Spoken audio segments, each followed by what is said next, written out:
네, 안녕하십니까. 키움증권을 통해서 매일 오전 11시부터 90분부터 우리 시청자분들 찾아뵙고 있습니다. 마켓 11 1부 시작하겠습니다. 이학년입니다. 네, 안녕하십니까. 이승환입니다. 시장이 어제부터 네. 그렇게 큰 재미는 없어요? 재미는 없는데 네. 종목별로는 되게 뭐 그렇게 그 지수에 대한 흐름에 주목을 하게 되면 재미없어 보이는데 종목별 흐름은 상당히 좀 양호하게. 그렇죠. 종목별로 보면 네. 어떤 업종이나 섹터별로 해서 주도하는 것들, 네. 눈에 띄는 것들 이제 고점을 향해서 가거나 돌파하는 종목 나오고. 대표님 역시 한미약품 아니겠어요? 네네. 이게 소리 소문으로 쭉쭉 올라가면서 네. 이게 6월달인가 거의 7월달에 이거 근처까지. 60만 원 잠깐 넘었었잖아요. 네. 이거 지금 신고가 흐름이죠. 이게 뭐야 그럼 지금? 예전에 그 네. 뭐죠? 예전에 그 현대중공업을 보는 듯한. 예전에 현대중공업 30% 조정 들어왔을 때 월봉에서. 근데 그 얘기하면 안 돼. 네, 왜요? 현대중공업은 끝이 험황했잖니. 네, 아니 끝이 험하게 재수 온 붙었다고.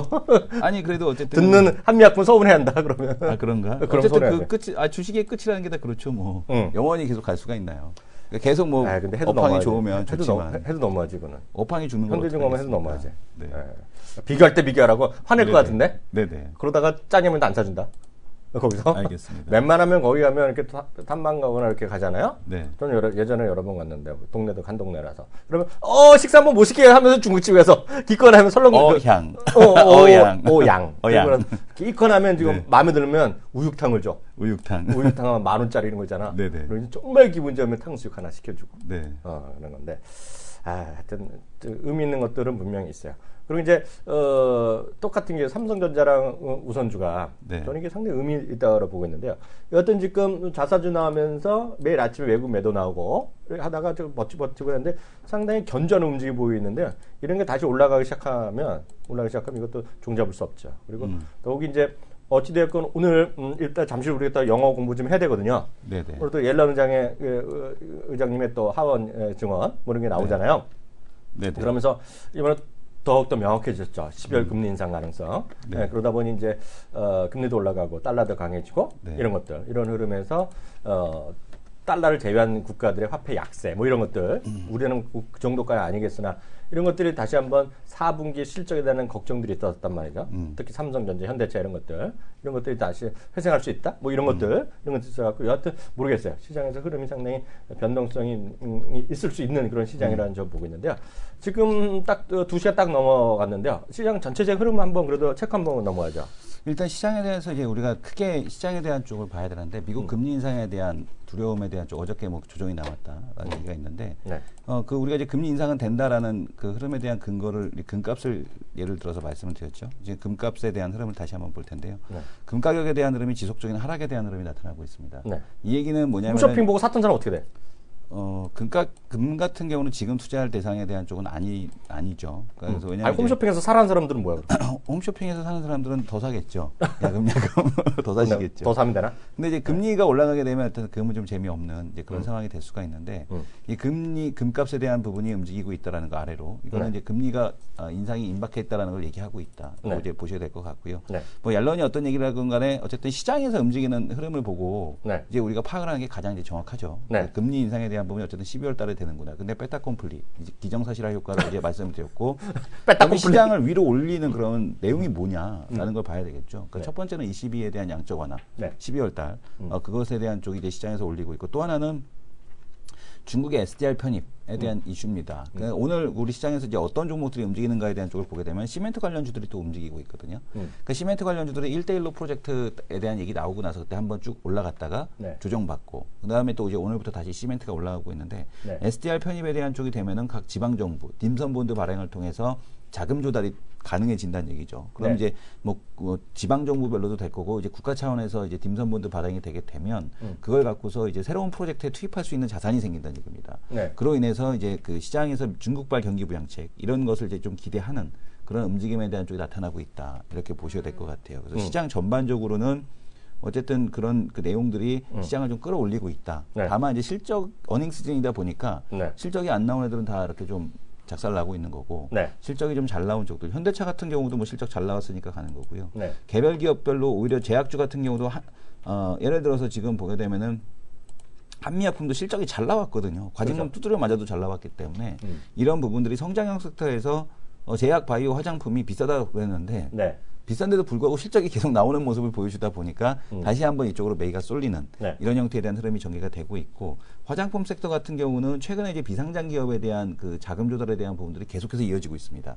그러니까 이게 뭐냐면 화장품 쪽을 앞으로도 예, 더 좋다라고 보는 거거든요. 네. 참전도 그렇고 또 지금 보게 되면 저기 뭐야 지난주에는 이 닥터자르트에 대해서 에스티로더에서 닥터자르트에 대한 네. 투자를 하지 않았습니까? 네. 그러니까 이런 거를 놓고 본다라면은 역시 앞으로도 한국 왜냐하면 화장품 시장 중국 시장에서 이렇게 프랑스계 유럽계 화장품 미국계 화장품 중국 시장에서 점유율이 떨어지는데 우리나라 화장품 점유율이 올라가고 있거든요. 그러니까 우리나라하고 중국계 그 화장품 회사들이 점유율이 올라가고 있기 때문에 역시 한국계 화장품 회사에 대한 투자 이런 것들이 뭐 이어지고 있지 않나 이렇게 보여집니다. 그래서 여전히 시장에서 바라보는 거는 네. 그런 쪽의 이슈를 바라보고 있다 이렇게 보셔야 될 것 같습니다.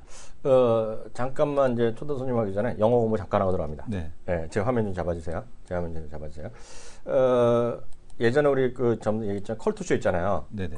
컬투쇼, 컬투 이 친구들 나한테 보면 예전에 보면 그 영어 맨날 수업 사고 그랬잖아요. 예전에 네네. 그 개콘서트 SBS 하던 거 네. 뭐 그런 건데요.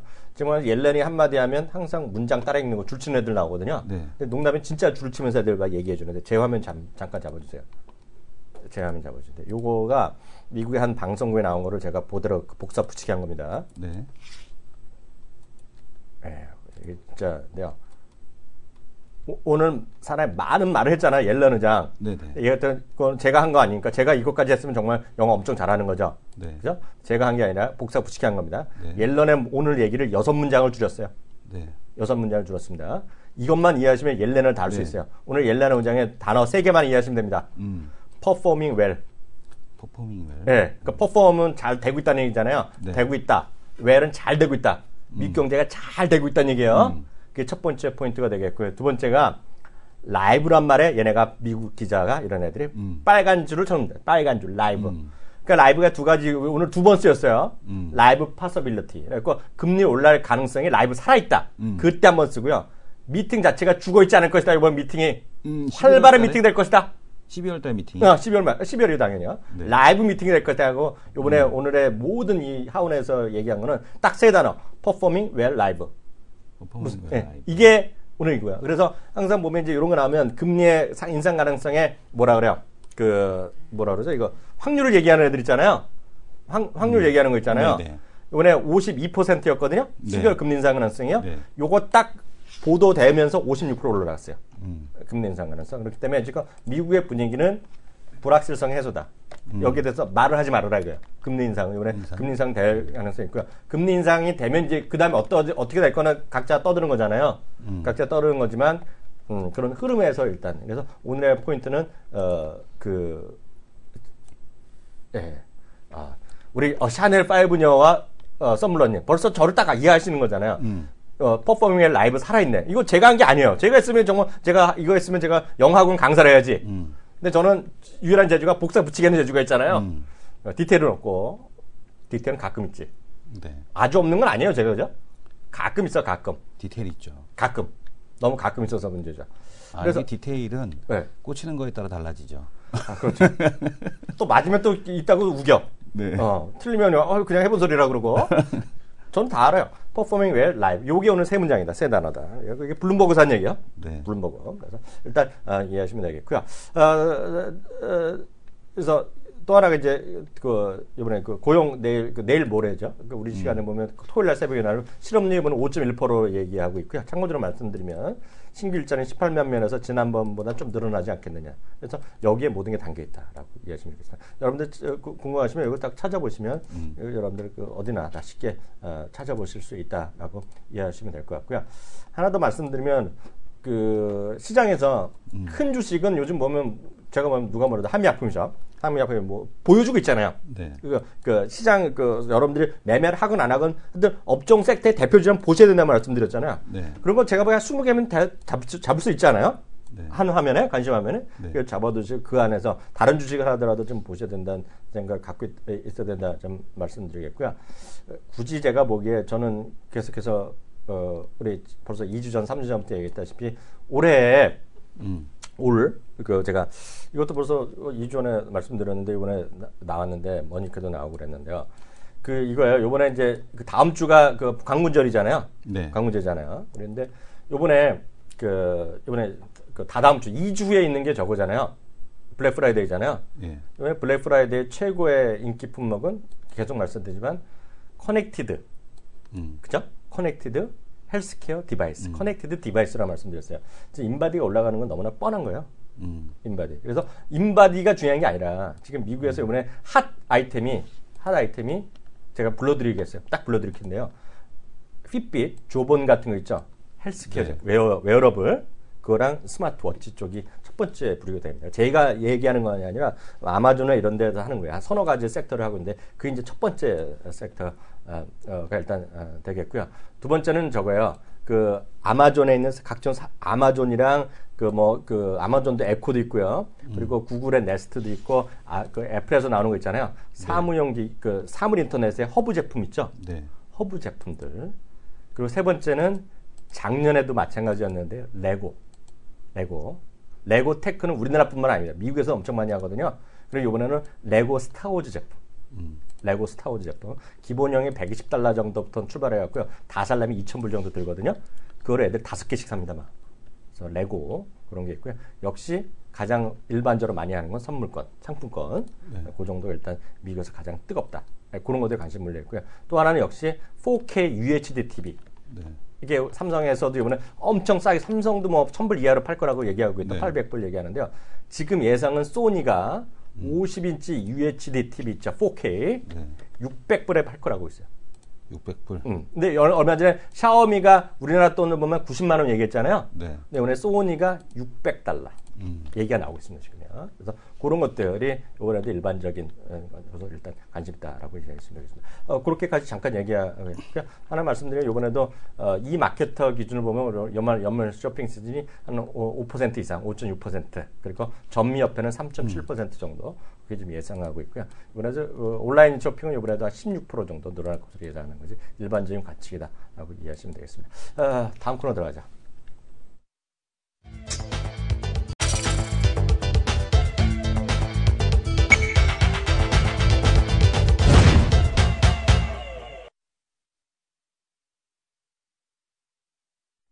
네, 마켓 이슈 전략인데요. 오늘의 초대 손님 이 교수가 좀 얘기 좀 해주세요.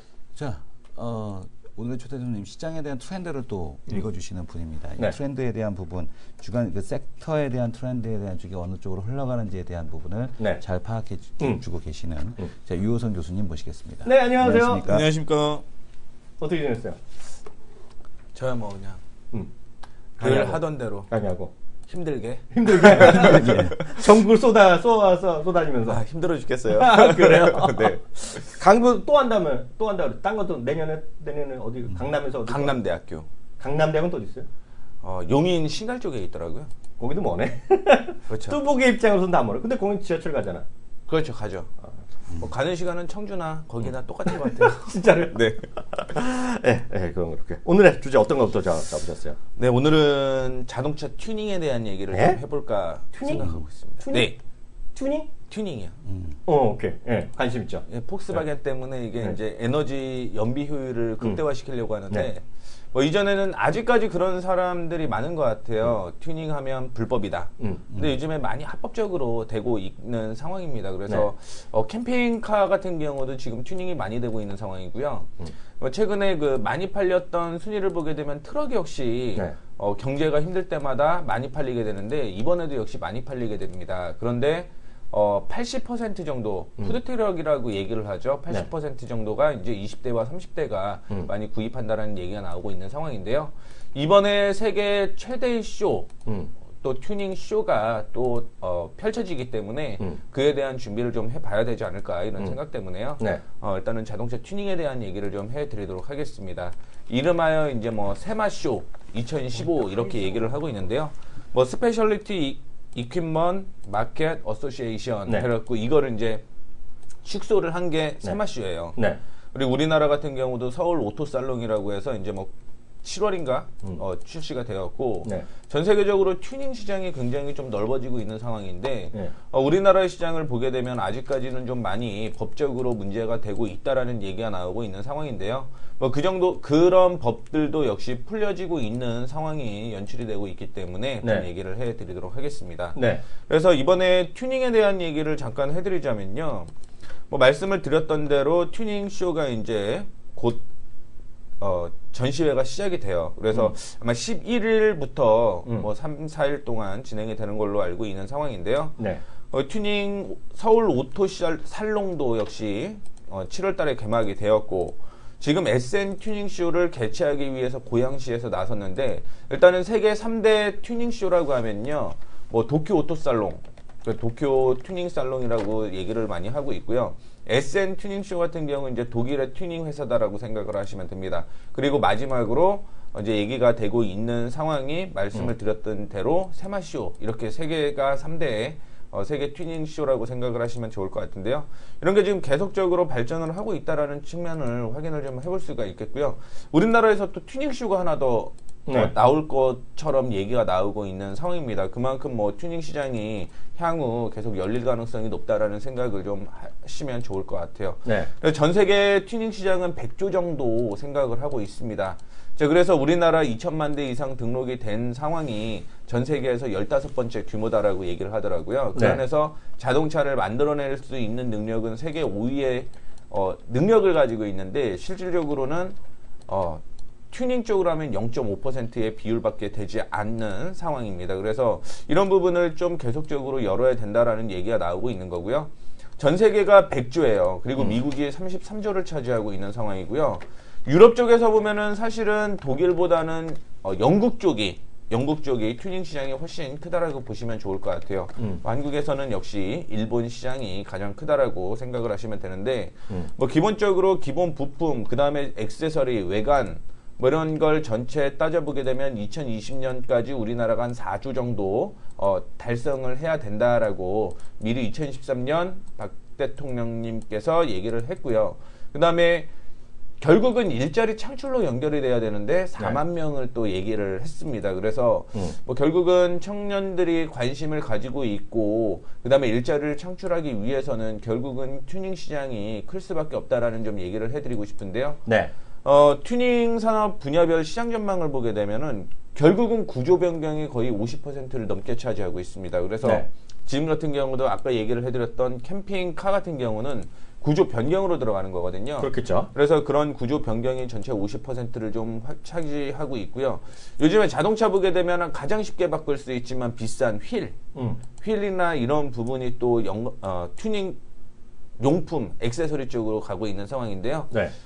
미국이나 유럽 같은 큰 회사들을, 자동차 회사들을 보게 되면은 자회사, 튜닝 자회사를 하나씩 다 갖고 있어요. 그러니까요. 근데 우리나라에도 역시 액세서리 쪽에서는 현대와 기아차가 자회사로서 튜닝 액세서리를 자회사를 갖고 있다라고 보시면 될 것 같고요. 네. 지금 전문 튜닝 쪽으로 계속 커가고 있는 상황인데 아직까지는 향후에도 역시 구조 변경에 대한 이슈가 계속 나올 것으로 예측이 되고 있습니다. 그거와 부과되는 연관 사업도 역시 계속적으로 늘어날 가능성이 있다는 거 참고해 주시면 좋을 것 같고요. 결국은 이게 중심이 좀 돼야 되지 않을까라는 생각을 가지고 있습니다. 전문 튜닝 같은 경우는 뭐 아시다시피 우리나라에서 영세한 그런 튜닝 가게를 갖고 있는 정도로만 진행이 되고 있는데요. 실질적으로 매출을 확인해 보면 100억이 넘는 튜닝 회사도 있습니다. 네. 근데 국내로 진입이 되는 게 아니라 해외 쪽으로 수출을 많이 하게 됩니다. 우리나라 수입 쪽으로 보게 되면 역시 독일과 미국과 일본의 튜닝 산업이 계속적으로 좀 들어오고 있는 상황인데요. 너무 영세하다 보니까 이 규모가 얼마나 빠르게 커질지가 일단은 가장 관건이다라고 생각을 하시면 좋을 것 같고요. 결국은 직간접 고용 창출 효과가 역시 4만 명이다라는 걸 참조를 해주시면 좋겠습니다. 실질적으로 2015년 7월 달에요. 서울 오토살롱을 했을 때 네. 튜닝을 해본 사람이 있습니까? 라고 물어봤어요. 그래서 대표적인 게 나는 브레이크, 서스펜스, 그 다음에 휠 튜닝을 해봤다라는 사람들이 압도적으로 많았다라고 생각을 하시면 좋을 것 같고요. 튜닝샵이 활성화되기 위해서 결국 핵심 요소는 무엇인가라고 얘기를 했는데 결국은 법규더라고요. 결국은. 그렇겠죠. 그래서 이 법규가 지금 계속 바뀌고 있는데 아직은 미흡하다라는 얘기가 계속적으로 좀 나오고 있는 게 사실입니다. 그런데 이제 진흥 대책을 좀 확인해 보게 되면 튜닝 부품 인증제를 해갖고 일정이 싹 나왔어요. 그래서 2016년까지 계속적으로 튜닝 시장의 법규를 풀겠다라는 얘기가 나오고 있는 상황이고 역시 완화되고 있는 부분도 진행이 되고 있는데 뭐 어떻게 보면은 튜닝 시장이 폭스바겐 이후에 그동안은 뭐 디자인 나만의 개성을 표출했던 시대에서 연비 효율을 증가시킬 수 있는 튜닝까지 발전하고 있는 상황이다라고 보시면 좋을 것 같아요. 지금 나오고 있는 뭐 전기차라든가 무인차 물론 많이 싸졌다라고는 얘기는 하지만 결국은 만약에 서민과 부자 어느 부분 쪽에서 먼저 살 것인가라는 부분을 확인해 보게 되면 부자 쪽에서 나중에 서민으로 넘어오는 거거든요. 네네. 그렇다라고 한다면 2020년부터 전기차가 활성화된다라고 하더라도 일반 서민 쪽에 이 전기차를 타려고 하면 뭐 적어도 한 2025년까지는 뭐 될 수밖에 없다라고 보고 있고요. 전 세계에서 전기차로 넘어간다라고 하더라도 결국 매년 5%의 성장은 계속 이루어지고 있다라고 생각을 하시면 좋겠습니다. 그리고 올해 같은 경우도 이제 뭐 튜닝 개선을 하기 위한 구조를 지금 풀어주고 있는 상황이고요. 그 다음에 튜닝 문화를 결국은 조성을 해야 된다라는 얘기가 계속적으로 좀 나오고 있는 상황입니다. 그동안은 튜닝을 하려면요, 총 7단계의 과정을 거쳤고 절차를 거쳤습니다. 네. 나 이렇게 차 바꿀 거야 라고 사전시 승인을 받고요. 네. 그 다음에 뭐 몇 단계를 거쳐갖고 튜닝을 한 다음에 다시 제출을 하는 거죠. 나 이렇게 바꿨습니다. 이렇게 얘기를 하는데 이 과정이 지금 온라인으로 바뀌게 되면서 7일에서 8일 정도면 원스톱으로 지금 나올 만한 그런 행정적인 부분이 바뀌고 있다라는 이제 바뀐다는 거예요, 이렇게? 지금 진행되고 있다라는 얘기가 있더라고요. 네. 그렇다고 한다면 결국은 20대 후반부터 30대가 가장 많이 튜닝을 하고 있거든요. 이런 친구들이 또 인터넷 쪽으로는 발달이 되어 있기 때문에 진행이 되고 있다라고 보시면 될 것 같고요. 튜닝 동호회 사람들을 확인해 보게 되면 한 4만 명 정도? 네. 한 동호회당 4만 명 정도인데 자체 튜닝을 또 하는 곳이 또 있더라고요. 많이들 하죠, 애들이. 네. 네. 그러다 보니까 이제 그런 규제가 완전하게 풀리게 되면 조금 더 성능 좋은 자동차를 만들기 위해서 노력을 할 것으로 예측되고 있습니다. 지금 뭐 140마력짜리를 210마력까지 뭐 자체적으로 바꾼다라는 얘기가 나오고 있을 만큼요. 튜닝 시장이 향후 커질 가능성이 있다라고 볼 수 있을 것 같고요. 그다음에 밑에 있는 거는 역시 뭐 결국은 부품을 어떻게 만드냐, 문제가 되냐 안 되냐 그 부분을 지금 보고 있는데 그런 인증제를 계속적으로 기준을 마련하고 있는 상황이고 계획하고 있는 상황으로 볼 수가 있을 것 같습니다. 그래서 이런 부분이 된다라고 한다면 결국은 우리나라에서도 역시 튜닝 쇼가 4개 정도 있는 걸로 알고 있거든요. 네. 그렇다라고 한다면 확실히 커질 가능성이 있다라는 생각 가지고 있고요. 이번에 세마쇼에 종목군들도 확인을 해봐야겠죠. 그렇죠? 기본적으로 기아차, 현대차, 그 다음에 팅크웨어도 이번에 세마쇼에 지금 진출을 할 것으로 예측이 되고 있고, 네. LG 이노텍도 역시 이번에 세마쇼에 진행을 들어가게 됩니다. 네. 그래서 일단은 연관된 기업이 한 4개 정도 됐고, 그 다음에 투싼이라든가 네. 뭐 이런 차들도 역시 이번에 외형을 조금 바꾸고 튜닝을 해서 출품이 될 것으로 예측이 되고 있습니다. 튜닝 여전히 관심 많거든요. 젊으신 분들, 남자분들 좀 관심 있으면 아니 그런 것들 주식도 좀 연관해서 검토해 보시면 될 것 같고요. 다음 얘기는 또 어떤 주제예요? 두 번째 주제는? 네, 이미지 센서. 이미지 센서? 네. 우리 관심 많지. 자동차 이런 거? 자동차도 있고 일단은 최근에 이슈가 되고 있는 게 V10. 예전에 제가 듀얼 카메라에 대한 얘기를 첫 방에서 했어요. 맞아요. 기억나죠. 네. 듀얼 카메라에 대한 얘기를 했는데 사실은 그때 얘기를 했던 게 제가 이제 뭐 옵티머스 3D라고 해갖고 무기를 들고 다녔다라고 얘기를 했는데요. 이번에 또 LG에서 역시 V10이라는 제품을 또 출시를 했죠. 거기에도 역시 듀얼 카메라가 출시가 되고 있는데 어제 나온 뉴스를 보게 되면은 갤럭시 S7이죠. 7이 이제 뭐 내년 2월달에 출시가 될 것이다라고 얘기가 나오고 있는 상황에서 듀얼로 갈 가능성이 높다라는 얘기도 나오고 있는 상황이고요. 일본 제품을 갖다 쓰겠다라는 얘기도 나오고 있는 상황이거든요. 그렇다라고 한다면 단기적인 이슈 혹은 향후 듀얼 쪽으로 간다라고 했을 때 이슈는 충분히 존재를 할 것이다라고 보고 있고 이미지 센서의 경우는 이제 뭐 말씀을 해드렸던 게 카메라, 스마트폰용 카메라에 대한 얘기만 계속 해드렸는데 네. 사실은 IoT 쪽으로 넘어가는 거 역시 결국은 센서거든요. 그렇죠. 뭔가 다 보고 그렇죠. 있어야지. 그리고 범인도 잡아야 되니까. 무인차도 역시 센서로 될 수밖에 당연하죠. 없습니다. 네, 네. 그런데 이 시장이 지금 계속적으로 커지고 있어요. 네. 특히 삼성전자 쪽에서 어마어마하게 커지고 있는데 MC넥스 이런 거 아니야? 포함되죠. 네. 포함되는 데가 난 MC넥스밖에 몰라. 무인차 쪽으로만 가는 거. 네. 네, 근데 이제 네. 결국은 네. 이 이미지 센서도 반도체로 들어가요. 아 그렇겠죠. 센서니까. 네. 네. 근데 삼성전자가 이번에 매출이 네. 한 20% 이상 신장된 게 이미지 센서 쪽이더라고요. 네. 그래서 SK 하이닉스도 좀 포함이 되고 있고요. 네. 실질적으로는 테라삼이라든가 픽셀 플러스 이런 종목들도 이제 포함이 되어 있다는 거 넥스트 참고해 칩은 또 뭐야? 넥스트 칩이 그런 거예요? 넥스트 칩도 이제 이미지 센서를 만들고 있는 회사입니다. 네. 뭐 연관 쪽으로 보게 되면 무인차 쪽으로도 좀 진출을 하고 있는 상황인데요. 네. 아직 그쪽에 매출이 크게 나오지 않는다라는 점은 주가는 좀 엄하게 움직이네. 네. 뭐 지네 마음대로 움직이죠. 네. 지네 마음대로 지네 정말 올랐다 떨어졌다. 네. 그래서 이제 중국 쪽에서도 고화질의 네. 스마트폰 카메라가 지금 장착이 되고 있는 상황이기 때문에 네. 이 시장이 좀 더 크지 않을까라는 생각 가지고 있어요. 그래서 도시바, 네. 소니와 이미지 센서, 매각 협상 시인 이런 얘기가 나오고 있는 상황이고요. 네. 삼성과 소니가 이미지 센서, 패권 장악, 혈투 이런 얘기도 나오고 있고 그다음에 아까 얘기를 했던 갤럭시 S7, 아이소셀, 소니 이미지 센서 교차 솔솔 이런 얘기를 하고 있습니다. 사실은 이 아이소셀 때문에 삼성전자의 반도체 특히 이미지 센서 시장이 많이 컸다라고 보시면 좋을 것 같고요. 네. 이미지 센서 시장 점유율은 매년 10% 이상 성장을 할 것으로 예측이 되고 있어요. 그래서 현재 소니가 지금 42% 정도, 그 다음에 네. 14% 정도가 삼성전자인데 이거 지금 20%까지 끌어올리겠다라는 얘기를 갖고 있고요. 소니는 뺏기지 않고 싶은 거죠. 네. 그러다 보니까 도시바에 그나마 수익 나던 네. 이미지 센서를 끌고 왔습니다. 네. 그래서 소니가 당분간 독주 체제는 계속적으로 이어질 수밖에 없어요. 이게 향후 먹거리로 또 이어질 가능성이 있기 때문에 소니에서는 뺏기고 싶지 않은 게 사실입니다. 그런데 이제 센서 시장을 전체적으로 보게 되면 일반용, 자동차용, 의료용, 항공, 군수 이런 게 다 이제 센서 시장으로 포함이 되고 있는데 네. 예전 같은 경우는 하나로만 CCTV 쪽으로 좀 많이 됐거든요. 네네. 근데 이제 자동차에서도 최소 200개 이상 쓰이고 스마트폰에서도 7개 이상 센서가 쓰이게 되고 있습니다. 네. 7개에서 17개 사이라고 얘기를 하더라고요. 그다음에 의료용이나 항공 군수 쪽으로 계속 진행이 되고 있는 상황이기 때문에 향후 이슈가 계속적으로 좀 될 수밖에 없다라는 거. IoT로 넘어가게 되면 결국은 센서 시장은 계속 커질 수밖에 없습니다.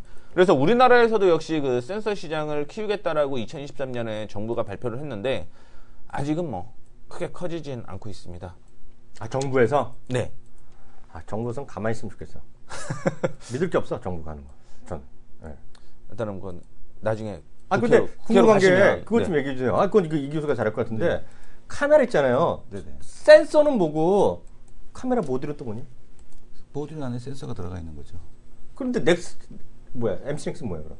그 모듈 만드는 거죠. 그것도 모듈 받아다가 또 삼성전자가 카메라 조립하는 거 아니에요? 그렇죠. 그럼 그 안에 또 핵심이 또 센서라는 네, 거예요? 센서. 이거 센서도 보시면 있고. 될 것 같아요. 이거? 네. 지금 제 보여주는 거야? 화면 보이는 오케이. 이게 카메라 모듈이거든요. 어, 완성품? 한 번만 더 기다리면 될 거. 다 네, 가르쳐 네. 주시네요. 그 안에 교수님. 있는 이제 렌즈 모듈부터 시작을 해서 수많은 게 들어가요. 네. 그러니까 사실은 렌즈가 커지게 되면은 네. 확실히 빛 조율 때문에 잘 보이게 되거든요. 네. 그리고 그 전에는 이제 뭐 필름 카메라에서 디지털 카메라로 전환이 되게 됐을 때 가장 큰 게 이제 이 이미지 센서가 네. 확장이 되게 되면서 네. 화질이 더 좋아질 것이다라는 얘기가 나오는 거죠. 네. 그리고 아까 전에 얘기를 했던 아이소셀 같은 경우는 이제 어두운 데서도 빛 화면을 네. 더 봤기 때문에 더 확실하게 네. 잘 보인다라는 얘기가 나오게 되면서 아이소셀 때문에 사실은 삼성전자의 실적이 많이 커졌었던 거거든요. 네. 그래서 그런 부분을 좀 참고를 해주시면 좋을 것 같습니다. 그래서 뭐 얘기는 AF 액추에이터라든가 그 다음에 뭐 OIS라고 해서 이쪽도 커질 거라고 하는데 핵심은 이미지 센서라는 거 좀 참고를 해주시면 좋을 것 핵심은? 같고요. 그렇죠. 그리고 소니 왼쪽에는 이제 소니 오른쪽에서는 삼성전자 이 부분인데 네. 이번에 소니에서 1조 원 넘게가 이미지 센서 쪽에서 나왔대요. 아 그래요? 네. 그래서 시장이 커진다라고 보면 되고요. 우리나라에서 지금 삼성전자가 시스템 반도 쪽으로는 3가지 제품이 좀 나온다라고 보시면 돼요. 그래서 왼쪽 아래에 있는 게 AP, CIS, DDI 이렇게 나오고 있는데 이쪽의 매출이 지금 계속 늘어나고 있다라는 거. 결국은 IoT를 포섭하기 위한 과정이다라고 생각을 하시면 좋을 것 같고요. CIS라든가 요즘 같은 경우는 또 AP를 하나로 또 묶어서 출시가 된다라고 얘기를 하더라고요. 네. 그래서 뭐 반도체라든가 뭐 이미지 센서를 한 군데 묶어서 박스형으로 출시를 했다라는 얘기가 나오게 되면서 이 부분 역시 실적에 포함이 될 것이다라는 얘기가 나오고 있는 상황입니다. 그리고 마지막으로 결국 뭐 얘기를 해드렸듯이 무인차라든가 향후 IoT 쪽으로 넘어가면 시장이 네네. 커질 것이다라는 얘기를 했는데 중국과 대만 스마트폰의 화질화를 확인해 보게 되면 거의 비슷해요. 네. 다만 이제 우리나라 같은 경우는 프리미엄 쪽으로 가는 거고 네. 그다음에 대만이라든가 중국 제품은 좀 저화질로 고화질이지만 싸답게 간다라는 거죠. 네. 그만큼 중국 쪽에서도 스마트폰의 화질 수가 높아지게 되면 네. 뭐 부품은 당연히 네. 매출이 나올 수밖에 없다라는 거 좀 언급을 해드리고 싶습니다. 이건 이 교수 생각 좀 해주세요. 이건 어떻게 봐요? 이 부분은 이미지 카메라 모듈 이런 것. 카메라 모듈이 여전히 뭐 일단 확장되는 산업이기 때문에 네. 그러니까 이제 이런 얘기를 할 수가 있는데 카메라 같은 경우는 이제 지금 뭐 스마트폰에 들어가는 것도 중요하겠지만 자동차 쪽으로도 앞으로 많이 들어갈 네. 수밖에 없고 또 이제 그 사물 인터넷 쪽에서 이제 서비스를 가게 되려면 네. 카메라가 눈의 역할을 할 수밖에 없거든요. 그러니까 카메라 산업 자체는 계속해서 커진다라는 네. 쪽으로 좀 봐야겠죠. 네. 근데 이제 누가 이제 거기서 그 핵심적인 부분을 가져갈 거냐인데 네. 중요한 건 우리가 주식에서의 입장을 보게 되면은 카메라 수요 자체가 늘어나기 때문에 장비가 됐든 뭐가 됐든 다 좋은데 네. 그러니까 지난번에도 얘기를 드렸듯이 삼성에 오리엔트돼 있으면 더 안 좋다. 그거를 말씀드립니다. 저는 잘 모르잖아요. 네네. 제가 엔지니어가 아니잖아요. 네. 제가 이제 드릴 수 있는 말씀이 그렇지 다들 궁금해요. 근데 핵심은 이미지 센서가 맞아? 핵심은? 뭐 이미지 센서가 됐든 어디가 네. 됐든. 네. 근데 여러분 한번 잘 검색해 보세요. 제가 의문점이 하나 있어요. 왜냐면 벌써 올 봄이었잖아요. 처음 나올 때가. 네네네. 그리고 자기도 얘기 많이 했고 김성관 과장 얘기 많이 했던 건 이제 듀얼 카메라가 되면 대박이 날 거라 그랬잖아요. 다들이요. 그랬잖아요. 그래서 하이비전도 있고 뭐 얘기 많이 했는데 네네. 대박이 안 났어요. 지금 오히려 떨어졌어요. 그런 관련된 주식들이. 개화기가 원래는 네. 내년이었죠. 그래요? 원래부터 내년이 개화기였어요. 그것도 그렇고 지금 보면 제가 상당히 의문점이 있는 게 지금 저는 내용 모르고 그냥 훅 지나가잖아요. 네. 지금 아까 말씀하신 거 갤럭시 S7? 네네네. 7 있는데 요 센서인지 내가 정확히 모르겠어요. 한번 찾아보세요. 네. 한번 보시면 갤럭시 S7이 삼성 거잖아요. 갤럭시잖아요. 그렇죠. 이번에 센서 있죠? 네. 그 부분을 소니 거 쓴다는 거거든요. 네, 맞습니다. 소니 거. 그런 얘기 하죠. 네, 맞습니다. 그러면 우리나라 관련주들 다 X 되는 거야? 아니 그게 왜 X가? 그 2개에 들어가는 걸로 알고 있는데 그거를 다 갖고 오는 거 그 칩도 2개잖아요, 저희. 네. 네. 뽑기인데 네. 이번에도 그런 식으로 좀 진행될 가능성이 있다라고 얘기가 나오고 있거든요. 그래서 뽑기로? 네. 지금 화면 잠깐만 다시 한번 볼게요. 네. 제 화면 보면은 네. 삼성 갤럭시 S, 아이소셀, 그다음에 소니 이미지 센서 교체와 솔솔. 근데 원래는 네. 2,500만 화소를 얘기를 했었는데 네. 2,000만 화소라고 또 어제 얘기가 나오더라고요. 매일매일 좀 바뀌고 있고요. 음. 아직 아이소셀을 쓸지 소니 이미지 센서를 쓸지 교차로 나오고 있다라는 뽑기가 부분 될지. 나오고. 그러니까 결국은 아직까지는 확실한 것은 정해지지 않았다. 이게 엄청 고스펙인가 보네. 이게 뭔가 엄청 네. 중요한 거 같네. 기술력이 엄청 요하는 거네. 그러니까 소니 걸 얘기하는 거 보니까. 그러니까 IoT나 사물 인터넷 쪽으로 가려면 어떻게 했든 뭐 이미지 센서는 무조건 필요하다라고 보고 있으니까요. 네, 오늘 이렇게 해서 우리 또 요성 교수와 함께 오늘 2가지 주제 자동차 튜닝과 이미지 센서에 대한 비즈니스에 대해서 알아봤습니다. 오늘 수고하셨습니다. 감사합니다. 네, 감사합니다.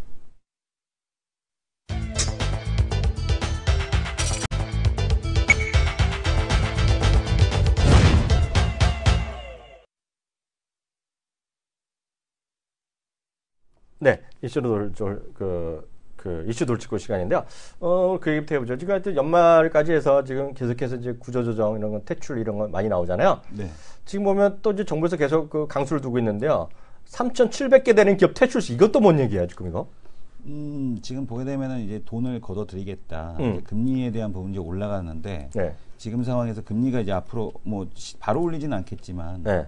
금리를 오를 수밖에 없는 상황이지 않습니까? 그러니까 미국에서 이제 근데 이주열 총재는 안 쫓아간다고 또 그런 말씀해서 뭔 소리냐 왜냐 몰라. 과거에도 그렇게 했으니까. 응. 과거에도 바로는 안 쫓아갔었거든요. 근데 이제 바로는 그러니까 안 쫓아간다는 얘기가 아니라 바로는 안 쫓아간다. 바로는 이런 말 들어있어, 바로? 예, 왜냐면은 왜냐면 과거에도 그랬으니까 6개월 정도 차이를 두고 6개월 정도? 예, 이상? 과거에도 그랬거든요. 네. 그러니까 왜냐면 이 준비를 해주는 거죠. 네. 시장에서 이제 미국 어차피 금리 올라가게 되면 또 올려야 되는데 그 차이가 내년 한 이제 뭐 네. 빠르면 봄이고 네. 늦으면은 이제 한 여름 정도 그때 이제 올라간다라고 보시면 될 것 같은데요. 네. 지금 보게 되면은 3,700개에 대한 달하는 좀비 기업에 대한 쪽을 퇴출시키겠다라는 그런 얘기를 하고 있습니다. 그러니까 지금 신규 대출에 대한 부분이 지금 안 되고 있다는 얘기거든요. 그렇죠. 그리고 지금 보게 되면은 정책 보증에 대한 부분을 줬던 그 대신 정책 보증 지원을 받은 지 10년이 지난 기업들의 남발되온 보증을 네. 줄이기로 했다. 네. 대신에 이제 정책 보증 자체는 네. 3조 원 이상 늘리고 네. 성장 초기에 받았는데 이제 성장하지 못하는 기업들이 있잖아요. 네네. 그때 기업들 한 개 기업에 대한 보증 자체를 이제 줄여버리겠다. 네. 그래서 창업 성장 초기에 있는 기업에 대한 보증을 늘려서 네. 창업 벤처 기업의 원활한 성장을 유도하겠다. 네. 그러니까 기존에 있는데 그러니까 계속해서 보증받으면서 그 연명하는 회사들 같은 경우 그냥 다 이제 더 이상 지원 안 하고 네. 이제 신규 이제 벤처 하려는 애들 그런 쪽에다 이제 보증에 대한 부분을 늘리겠다라는 네. 얘기를 하고 있습니다. 네. 10년 이상 장기 보증을 받은 기업이 3,700개에 달하는데 네. 보증액이 2조 4천억에 달한다라고 합니다. 그만큼 이제 좀비 기업에 대한 쪽이 많다는 얘기죠. 그래서 네. 이게 지금 그동안의 정책 보증 통해서 했는데도 불구하고 안 됐으면 네. 이거는 좀 날린다라고 보시는 게 맞을 것 같고요. 네. 그리고 이제 보게 되면 이제 5년 미만 기업에 대한 신보와 기보의 보증 공급을 지금 보게 되면 23%가량 늘리기로 했다. 그래서 네. 오히려 지금 보게 되면은 그 신규 창업하는 기업들에게는 좀 더 긍정적인. 네. 그러나 이제 기존에 있던 보증받았던 기업들에게는 좀 안 좋은 그런 네. 소식 중에 하나다 이렇게 보셔야 될 것 같습니다. 예. 다음 코너 들어가겠습니다.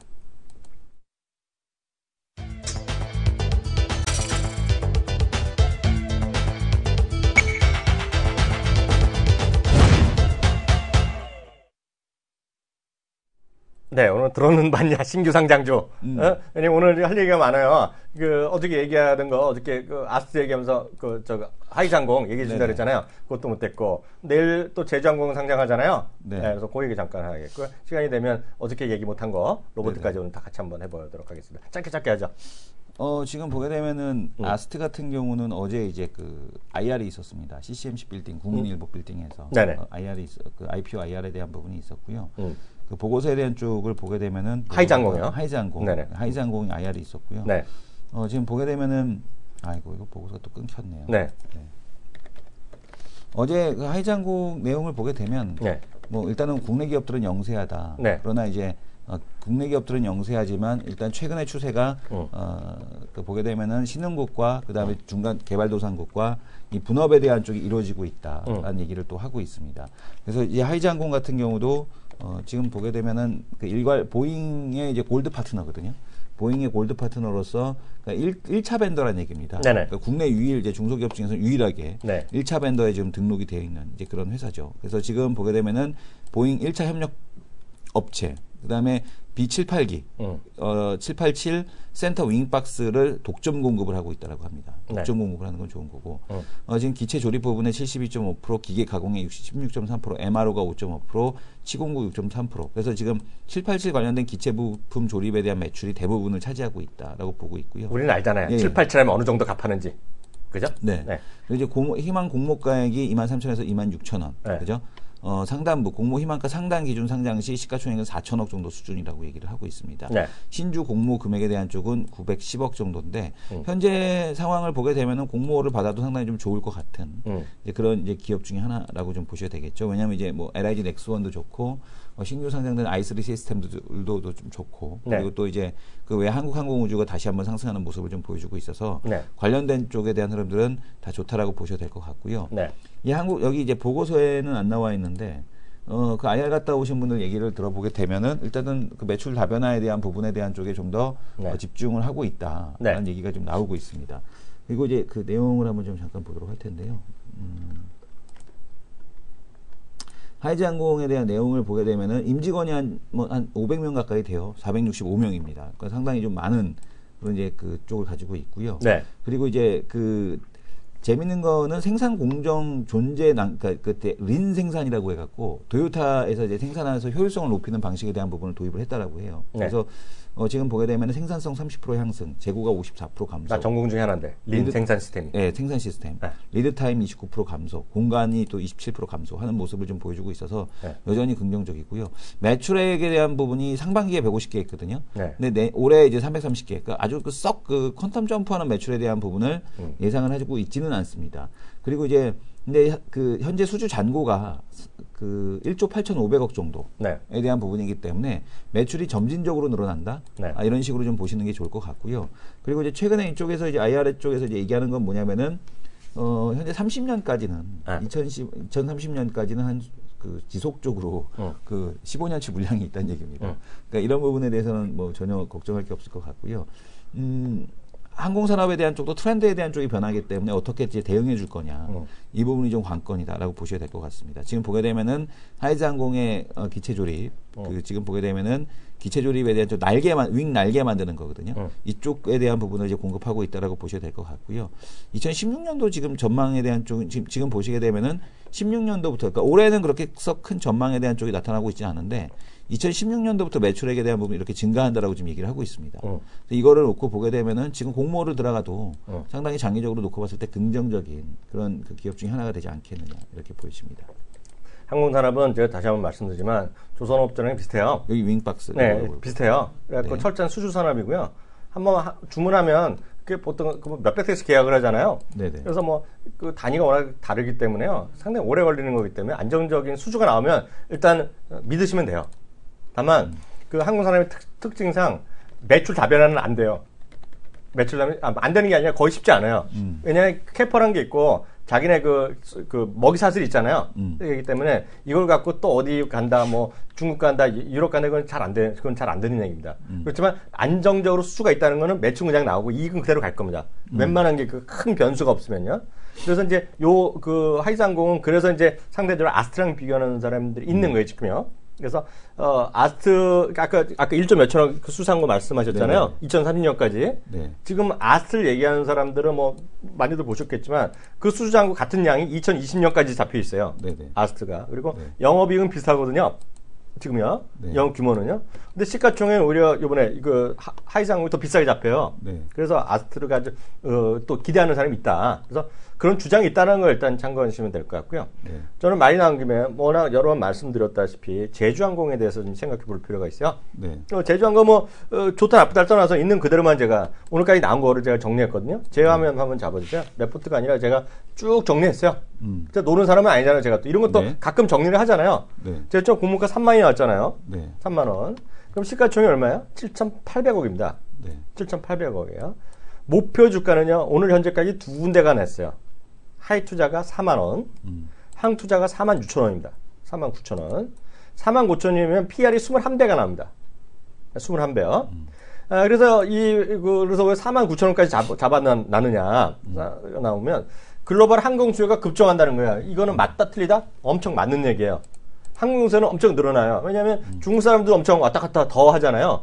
중국만 하겠어요? 나중에 인도 사람도 더 왔다 갔다 하고 언젠가 베트남 사람도 하고 그래서 항공 수요는 늘어나는 게 맞아요. 네, 맞아요. 특히 아시아 쪽의 시장 확대는 분명합니다. 엄청 긍정적이게 맞는데요. 얘네가 또 하나 연연을 하고 있어요. 이쪽에 한국투자증권 얘기는 항공산업의 지민장벽이 엄청 높다라고 얘기하고 있어요. 근데 저는 여기에 이 의견은 제 개인적인 의견이지만 동조를 못하죠. 지난번에 말씀드렸다시피 하루가 지나고 또 하나 생겨요. 우리나라 처음에 대한항공에서 아시아나 생길 때 문제가 많았죠.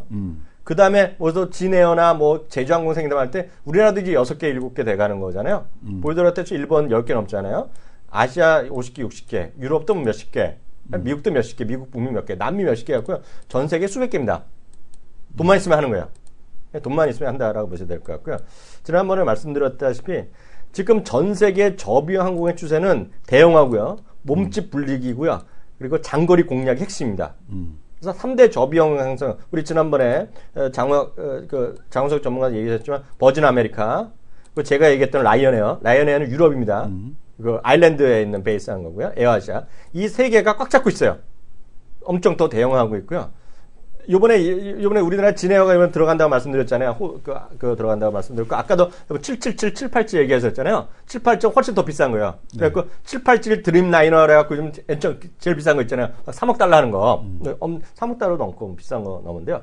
이게 지금까지 말씀드렸다시피 보잉 기준을 보면 B737 기종이 되겠고요. 뭐 뒤에는 막 익스텐션 붙는데 737 기종이 되고요. 이게 어떤 거냐면 비행기 타시면 3열 있죠. 네. 에어버스도 있고 3열 대부분의 한 95%가 저비항공사 그런 정도 비행기예요. 네. 그래서 마일을 보면 한 3,000마일, 4,000마일 정도 가는 거. 그래서 비행기 시간 하면 5시간 이내에 가는 건데요. 이거 갖고 안 되니까 이제 더 멀리 가는 거 합니다. 더 멀리 가는 거 하니까 이제 비행기를 더 사는 거예요, 막.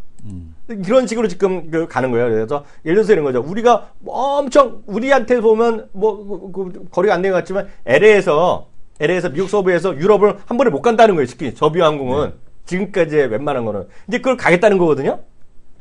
가겠다는 거기 때문에 투자를 엄청 들어가야 돼요. 그래서 저는 개인적으로 보아서는 딴 거 다 있고 주가는 올라갈 것 같아요. 왜냐하면 요번에 이게 워낙 기대감이 있거라갖고 요번에 그 기존 기관 투자가 있지 않습니까? 그러니까 락커 물량 요번에 받는 애 락커 물량이 보통보다 더 길게 잡았어요, 애들이. 그래서 초반에는 물량이 없어서 올라갈 수가 있을 거예요. 그렇게 얘기하는 사람도 있는데 올라가면 좋죠.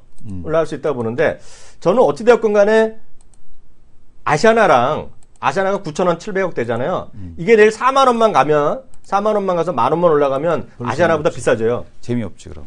비싸져요. 근데 우기는 사람이 우기는 게 아니라 그 주장이죠. 그러면 지금 매출액 차이가요 한 200~300%밖에 안 납니다. 20~30%밖에 안 나서 조금 하면 매출 자체가 제주항공이 아시아나보다 더 커질 수도 있다는 주장이 있어요. 그래서 저 같은 주장, 그건 말이 안 된다는 주장도 있어요. 제가 이런 얘기하면. 근데 이거 틀리면 제 얘기니까 남의 주장이 아니라 제 얘기인데요. 저는 그 아시아나가 지금 액면가가 안 된다는 것 자체는 좀 민망하다. 아무리 그래도. 그리고 이번에 금호그룹이 해결되고 있잖아요. 네. 금호그룹이 다시 예전 사람이 주인 나오고 이제 형제들 막 이런 거 해결되고 있잖아요, 지금요. 그래서 그거가 완전히 해소된 다음에 보면 주가 싸다는 생각이 들 것 같아요. 그래서 저는 모르겠어요. 저는 굳이 한다 그러면 아시아나 해야 된다고 보고 있고요. PR도 같아요. 지금 이거면 내일 이 가격이 15배 정도 나오거든요, PR이요. 3만 원 정도가요. 이게 4만 원, 5만 원 21배면 아시아나가 15배고요. 사실 보면 지난번에 말씀드렸다시피 비행기 회사를 살려 그러면 저건 누가 뭐래도 버진 아메리카를 사야 돼요. 버진 아메리카는 PR이 8~9배밖에 안 되는데 왜 20배짜리를 사는지는 이해가 안 가요, 저는요. 그리고 외국 사람은 살 일이가 없어요. 왜 사야 돼요? PR이 이게 2배가 비싼데? 네. 그래서 외국인들이 요즘 보면 우리나라가 기관들은 아시아나는 계속 팔아요. 왜냐하면 제주항공을 또 사야 되잖아요. 그래서 포트폴리오 종대에 파는데 제가 보기에 외국인이 아시아나 사는 거는 아주 단순할 것 같아요. 네. 그래서 제주항공보다는 오히려 아시아나가 쌀 수 있다는 생각. 그런 전 개인적인 순전히 개인적인 생각이고요. 뭐 틀리면 제가 욕 먹으면 되죠. 그래서 제 개인적인 생각만 일단 말씀드렸고요. 잠깐 어저께 그거만 잠깐 좀 보여주실래요? 보고서? 저거 로봇. 네, 인공지능 이거. 로봇 자꾸 끊겨갖고. 네. 되려나 모르겠네. 잠시만요. 그리고 로봇 관련 이제 준비되면 좀 보여주셨는데 NH투자증권에서 어저께도 말씀드렸다시피 혹시 관심 있으면 제가 보시라고 말씀드렸는데요. 이게 보면 요즘 보면 엄청 핫 이슈예요. 그래서 이제 다음 주에 출장 갔다 오면 제가 또 다른 얘기도 제가 보고 들은 거 느끼겠지만은 지금 그걸 느끼기 위해서는 영국 드라마 휴먼즈 그리고 올 봄에 나왔던 엑스 마키나라는 영화가 있잖아요. 네. 그거 보시는 거가 좀 핫 이슈면 아무것도 아니겠지만 로봇이랑 뭐 사랑을 나눠야 되나 이런 거가 상당히 사회적 이슈가 되고 있어요. 지금 그 정도까지 와 있고요. 네. 그 정도 있고요. 요즘 또 하나 올 여름에 나온 거가 혹시 영화 좀 좋아하시는 분은 유캔이라는 영화가 있어요. 유캔이 UCANNY 이런 영화가 있거든요. 그것도 이제 완벽한 인공지능 로봇이랑 뭐 인간적인 얘기하는 건데요. 네. 그런 것도 보시면 될 것 같아요. 준비됐어요? 잠깐만. 네, 지금 준비됐습니다. 네, 잠깐 화면 좀 잡으세요.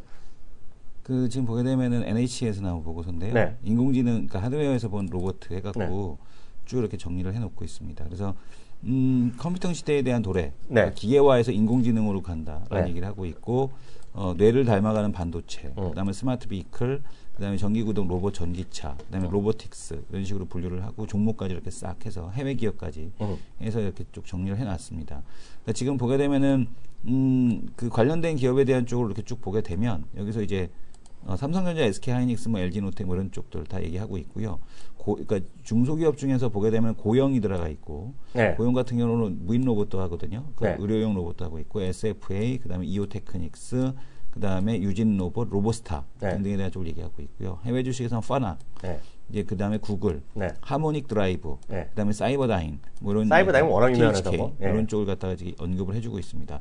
보고서 내용에 대한 쪽은 상당히 좀 그 길게 전개가 되고 있는데 내용을 이렇게 밑에 쭉 보게 되면은 네. 이제 이런 시대로 넘어간다. 제가 말한 그 영화 네. 얘를 우리 방송 보고 베낀 거지 이것들이. 네, 인공지능 로봇 엑스마키나. 있고요.